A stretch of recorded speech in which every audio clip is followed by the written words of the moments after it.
இந்த சங்கீதம் முழுவதும் நம்ம பார்த்தோம்னா துன்மார்க்கனால் சங்கீதக்காரனாகிய தாவீதுக்கு பல போராட்டங்களும் பிரச்சனைகளும் வந்த போதிலும் கர்த்தரை தான் நம்பி இருக்கிறார். கர்த்தர் ஏன் இந்த மாதிரி அவங்களுக்கு அனுமதித்திருக்கிறார் அப்படின்னு பாத்தீங்கன்னா, கர்த்தர் நீதிமான சோதி தருகிறார். எனக்கு நான் கொஞ்சம் கஷ்டம் கொடுக்குறேன், அப்ப அவன் நீதிமானா இருக்கிறானா, நீதியில நிலைத்திருக்கிறானா அப்படின்னு பாப்போம் அப்படின்னு. இப்ப நம்மள ஒருத்தவங்க கொல்ல வராங்க, அவங்களையே நம்ம திருப்பி கொள்ளணும்னா அதனால நம்ம நீதிமான் சொல்ல முடியுமா? சொல்ல முடியாது.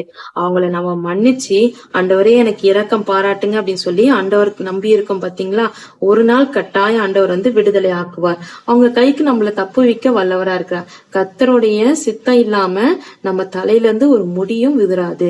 அப்படி இருக்கும்போது நம்மளுடைய ஜீவன் துன்மார்க்கனால ஒருபோதும் அழிக்கப்படாது.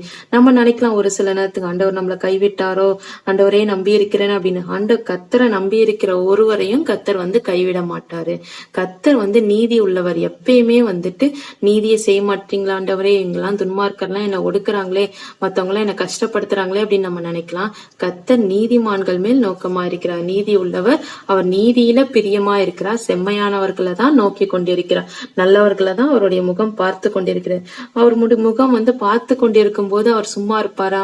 கட்டாயம் ஒரு நாளைக்கு நம்மளுக்கு நன்மையை செய்ய வல்லவரா இருக்கிறார். அந்த துன்மார்க்கர்களுடைய கையில இருந்து நம்மளை தப்பு வைக்க வல்லவரா இருக்கிறார். நம்மளுக்கு நன்மை செய்ய வல்லவரா இருக்கிறார்.